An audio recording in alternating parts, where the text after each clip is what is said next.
જાગ્રત કે સ્વપ્ન કે સુષુપ્તિ કોઈ પણ અવસ્થામાં ઉપાધિને બધી તજી અને નામ સ્મરણ કરવું, બીજું કાંઈ નહીં. મન હાવ નવરું હોય. શું હોય? મન હાવ નવરું હોય. પણ એ ભગવાન ભજવા દેતું નથી અને બીજે એકમાંથી બીજું, બીજામાંથી ત્રીજું મન ગૂંચવાયા જ કરે છે. દૂધનું ન થયું હોય તો રોટલીનું કરવાનું, રોટલી ન થયું શાક કરવાનું થાય. એ બધું થઈ ગયું હોય તો કે આજે જોડું લેવા જવાનું છે.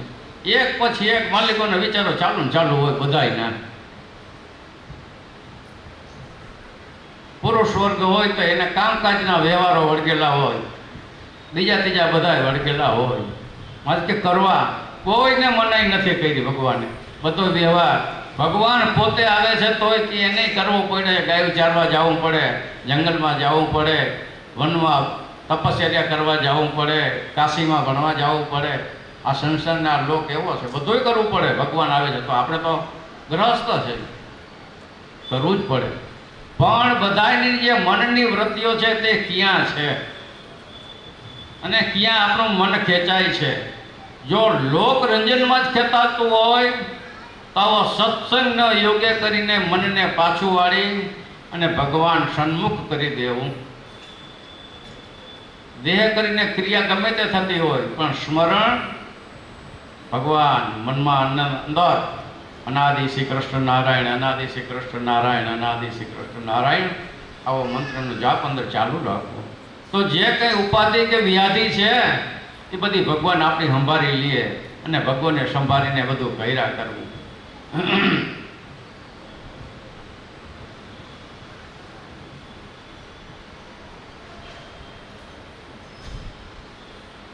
અને મૂર્તિમાં ઓતપ્રોત રહેવું. પણ આ મહારાજ કે શેના કરીને થાય? તો કે અભ્યાસ હોય તો થાય, નકર અભ્યાસ વગર ન થાય. શેનો અભ્યાસ? સત્સંગનો યોગ. સત્સંગનો યોગ ન હોય તો ક્યાં ગયા હતા? મોક્ષ મેળવવા ગયા હતા પણ શું આવ્યા? તો ભોગે હાથ દઈને આવ્યા એવું થાય. મનુષ્ય જન્મ મળ્યો છે પણ આ નથી થયો તો પણ આવા શુભ સંસ્કારો આપે છે કોણ? શાસ્ત્ર, સત્પુરુષો. અને એના માધ્યમથી આપણે અંદરના અંતકરણ ફરે છે, નહીં તો નથી ફરતા. આ નક્કી માનજો. આજ કે આપણે બધાએ સંકલ્પ કરી કે મારે કાશીને પગે ચાલીને યાત્રા કરવી છે. આખો સંઘ નીકળો. બધાની ઈચ્છા એક સરખી ન હોય, બધાની નોખી નોખી ઈચ્છા હોય. સંઘ આખો નીકળો ચાલવા. પણ જેને મંદ શ્રદ્ધા હતી, જે ઓછી કે હવે કાશી જવું છે તો ભલે ને થોડાક વહેલા મોડું પહોંચશું, આપણે 2 ગા વાલી, કોઈ કે 4 ગા વાલી, પણ કોઈ કે 5 ગા વાલી, એમ દરેક પોતપોતાનો સંઘમાં લઈ અને ચાલવા માંડ્યા. પણ જેને એક જ અંદરથી ઈચ્છા હતો કે જલ્દી કાશી પહોંચીને જ્યારે મારે જલ્દી મૂર્તિનાથ ભગવાનના દર્શન કરવા છે, આવી જેને માલિકોથી લગ્ન લાગી હતી કે રોજની કે 20-20 ગામની મજલો મહિના કરવા અને પંથ મહિના કાપવા, તો એ જલ્દી કાશી પહોંચી ગયા. ભગવાનને દેહનો અંત આવ્યા પહેલા એ સ્થિતિને પામી લીધી કે જેનું મન એકાગ્રતા થઈને ભગવાનને ભજવા માંડ્યું. બધું ત્યાગ કરીને નહીં, પણ મનના જે વિચારો જે હતા એને બધાને નિર્મૂળ કરી નાખ્યા. નિર્મૂળ થાય એટલે સુકાઈ જાય. મૂળ વગરનું ઝાડવું રહે નહીં, એ સુકાઈ જાય. નિર્મૂળ કરી નાખ્યા એટલે માલિકોની સંકલ્પ જે ઉપજવાની સ્થિતિ હતી એ ભગવાન સ્વરૂપમાં કરી દીધી. સંકલ્પની વાત આપણે કાલે કરી, પણ સંકલ્પ કોઈના બંધ થતા નથી. પણ સંકલ્પ ભગવાન સ્વરૂપ સંબંધી થાય તો ગ્રહસ્થ જે આપણો ધર્મ છે એ ગ્રહસ્થના ધર્મમાંથી મોક્ષનો માર્ગ ભગવાને સહેલામાં સહેલો કરી દીધો છે. સમજી લો. આજે કોઈ સાવ નિવૃત્તિ થઈ અને 5, 25 કે 50 કે 100 માળા કરતા હોય, આવ નિવૃત્તિ એટલે ત્યાગી પણ જેને લઈ લીધું હોય, સંસાર છોડી દીધો હોય, તો એને તો એક જ કામ છે કે માળા કાયમને માટે કરે છે અને કરવી. પણ ગ્રહસ્થાશ્રમ આપણો આટલો વિટમણા વાળો છે, છતાં પણ જો એ ભગવાન સ્વરૂપમાંથી એક માળા થાય તો એ સમજી લેવું આપણે 1000 માળા કરતાં પણ અધિક છે. કારણ કે આવી ઉપાધિ હોય અને જો ભગવાન ભજાય તો એ ભગવાનનો ને સત્પુરુષનો આપણી પર રાજીપો છે, માટે આ કાર્ય થાય છે, નહીતર થાય નહીં. આ નક્કી માનજો, આટલું નક્કી પણ રાખવો જ. નહીતર આપણે બેઠા હોય ભલે ને એ સભામાં કથા ભલે ને હાલતી હોય, ભલે ને અહીંયા ભગત કીર્તનને બોકળ વગાડીને કરતા હોય, પણ મન તો ક્યાંય ને ક્યાંય ફરવા ગયું હોય, ખબર ન પડતી કે મન અહીંથી ઉઠીને ક્યાં વયું. ખબર પડે? ન ખબર પડે. એક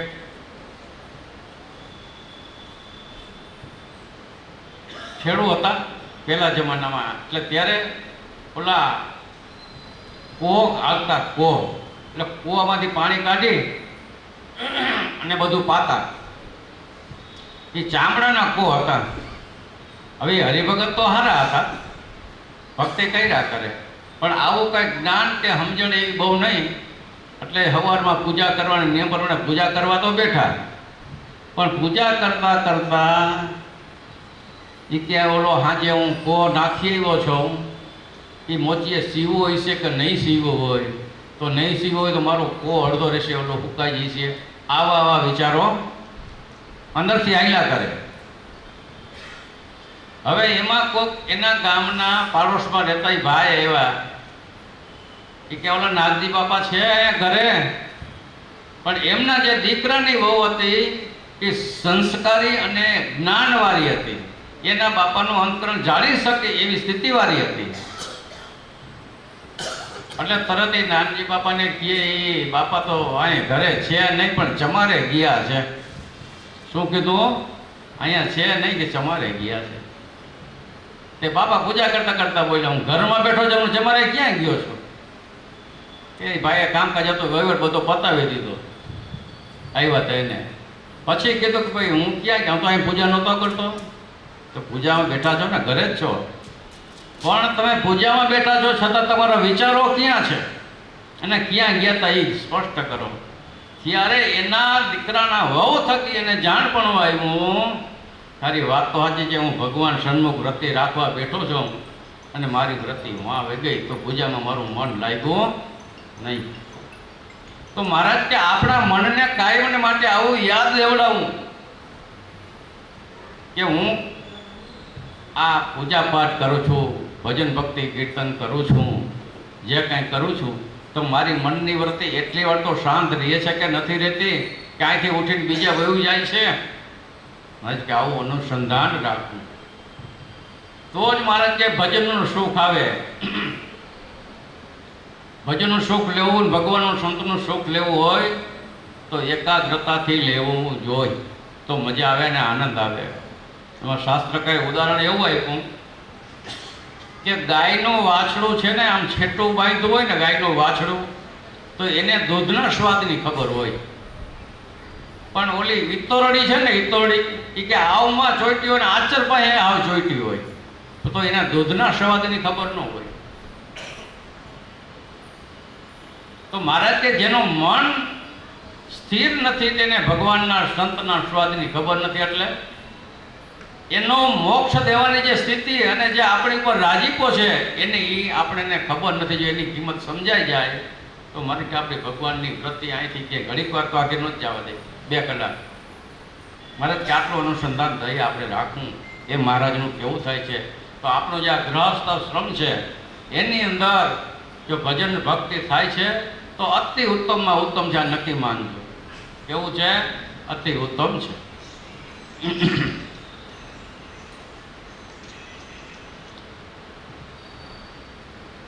માણસને ખાવા શેર બસેર જોઈએ છીએ, પણ કમાવાનું તો 25, 50 કે 100 ગણું છે. તે વધારાનું બધુંય જ્યાં ત્યાં વ્યવહારમાં કે ફોગટમાં વેડફાઈ જાય છે. જો તેને ભગવાન કે સંત અર્થે ઉપયોગમાં લઈ લઈએ અને તેની પ્રસાદી કુળ કુટુંબ માટે સારી પેઠે વાપરે તો તે નિર્ગુણ વડે કરીને આને આ જન્મને મોક્ષ મેળવી જાય છે. કરવાનું તો એમ જ છે, પણ ભૂલાઈ જવાયું છે અને અણસમજણે કરીને બીજે માલ મનાઈ જાય છે. તેથી કામનારો પણ વધારાની મિલકત સાથે વેડફાઈ જાય છે. પોતાને મેળે તો ભવસાગરમાંથી નીકળી શકતો નથી. તેને ભગવાન અને સંત કહે છે તેના થવું જોઈએ. શું કીધું મહારાજ આમાં? કેટલું ખાવા જોઈએ? શેર ને બસ, શેર કે બસ કે, પણ કમાવાનું તો કે કમાવાનું અનંત ગણું, પછી 50 કે 100 ગણું. તો બીજું બધું હોય, જો જ્ઞાન અને સમજણ હોય તો આ કાર્યને વિશે વપરાય, અને બીજા રાગ રંગ હોય તો જ્યાં સ્વાર્થ મનાણો ત્યાં બધું ફના નફા કરી નાખે. પણ એનેથી કરીને મોક્ષ શાસ્ત્ર કરે નથી લખ્યું. ભગવાન અને સત્પુરુષો રાજીને થઈ અને રાજીપાથી અઢળક ધન આપે કે સુખ શાંતિ આપે તો એનું અનુસંધાન રાખવું કે મારે આને કઈ રીતે ઉપયોગ કરવો. ભગવાન અને સંત માવતરના રાજીપા લીધા હોય તો મહારાજ કહે તમારી જે કમાણી છે એ લેખે જો વપરાય, સત્સંગ લેખે વપરાય, કોળો કુટુંબ માટે વપરાય, મા બાપ માટે વપરાય, બાળકો જમાડવા આદિમાં વપરાય, અનાથ આશ્રમમાં વપરાય, કે સારી જે કંઈ ક્રિયા થતી હોય એ જો આપણી ધન સંપત્તિની વપરાશ થાય તો મારે જ કે સમજવું કે આપણી સંપત્તિ લેખે લાગી છે. ખાવા તો તમારે મારે બધાને શેર બસેરે જોઈથી વધારે જોતું નથી, પણ વધારાની કમાણી વેડફાઈ ન જાય મારે કે એનું અનુસંધાન રાખવા માટે કાયમ માટે આવો સત્સંગનો યોગ રાખવો, જેથી કરીને આપણે જાણપણું રહીએ કે આપણી સંપત્તિ ક્યાં ક્યાં આપણે વાપરીએ છીએ. રાગ રંગ ઘણા છે દુનિયાની અંદર. કરોડ રૂપિયા વાપરવો તો સાંજે વાપરી નાખે, કમાતા બહુ વાર લાગે. પણ એ જ કરોડોમાંથી જો કંઈક 10મો કે 5મો ભાગ કાઢીને આવા ભગવાન અને સત્પુરુષના યોગમાં જો આવી જાય તો મહારાજ કે એ મોક્ષનો ભાગીદારી થઈ જાય ને ભગવાન જે રાજી થવાના હતા, સંત જે રાજી થવાના હતા તે એનું જે પુણ્ય મળ્યું જમાડવા વડે અથવા તો સારા કાર્યોમાં જે વપરાણું તો મહારાજ કે એનું પુણ્યના ઢગલા થઈ જાય છે. આપણે સૌ કોઈ જાણીએ છીએ આ વાતને, છતાંય કરી જાણપણો આપી. કર્ણ દાનેશ્વરી કહેવાય ગયો, કર્ણ દાનેશ્વરી. સોનાના દાન એ વગેરે ઢગલા ઢગલા દાન કરતા, પણ એને અન્નનું દાન ક્યારે આપેલું નહીં. એટલે શાસ્ત્રમાં એના ઉલ્લેખો છે. સ્વર્ગની પ્રાપ્તિ થઈ ગઈ પણ ત્યાં તૃષ્ણા એટલે ખાવાની જે ભૂખ એ મટતી ન હતી. ત્યારે ભૂખ બહુ લાગી એટલે કીધું ભાઈ તે કંઈ અન્નદાન કર્યું છે? તો કે અન્નદાન નથી કર્યું. તો કે બીજું કાંઈ કરવું? તો કે એક વટે માર્ગાએ મને પૂછ્યું હતું કે ક્યાંય સદાવ્રત છે મારે અહીંયા તો કાંઈ હું મારો પેટનો ખાડો પૂરું. તો કે મેં અહીંયા આંગળી ચીધી હતી કે જા ત્યાં છે. તો કે એ આંગળી મોઢામાં મૂક. હવે એ આંગળી મોઢામાં એને મૂકી કે માલિકોની જે ભૂખ હતી એ મટી ગઈ, સંતોષ થઈ ગયો. આ શાસ્ત્રમાં લખવાનું કારણ એક જ છે કે ભગવાન સંત લખે જો સારા કાર્યમાં સંપત્તિ તમારી વપરાની હશે તો જરૂર ને જરૂર મારે કે સ્વર્ગની પ્રાપ્તિ કરાવશે. ભગવાનને સત્પુરુષનો આશરો લઈ એની દીક્ષા સંત ગ્રહણ કરી હશે તો પરમધામની પણ પ્રાપ્તિ કરાવશે. પણ સારા કાર્યમાં સંપત્તિ વાપરીને બીજે વપરાય વેડફાઈ ન જાય એનું અનુસંધાન રાખવું.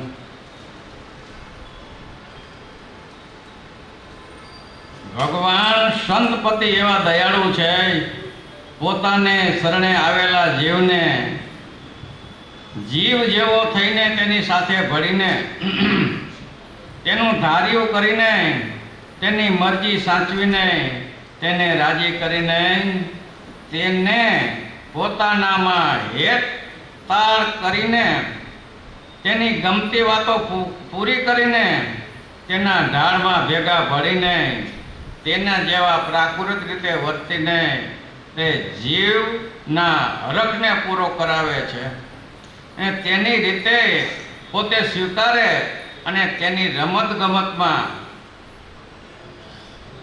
ખેલવામાં રાસ રમતમાં ખાન પાનમાં તાન જાનમાં ભોગ વિલાસમાં મોજ મજામાં હાસ વિલાસમાં સંસાર વિહારમાં કામ કાજમાં મોહ પ્રમાદમાં આનંદ ઉત્સવમાં